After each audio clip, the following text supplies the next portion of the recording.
একটি স্বরচিত কবিতা, সুখের অতীত। পরিবেশ ও প্রকৃতি প্রিয় পথ ভোলা, চেনা পথে পথিকের মনটা উতলা।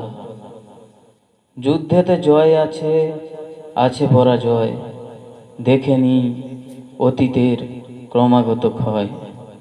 ভেসে ওঠে সেই সব মন ভরা কথা, ক্ষত বিক্ষত দেহে মেনে নেওয়া ব্যথা।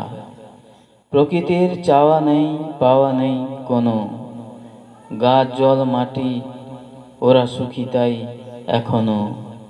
উৎকর্ষের টানে লৌকিক প্রাণে জেগে থাকি উল্লাসে হর্ষের গানে। স্বপ্নের চলার পথে বাধার যাপনে ছেঁড়া সুতো দিনলিপি জাগে আনমনে।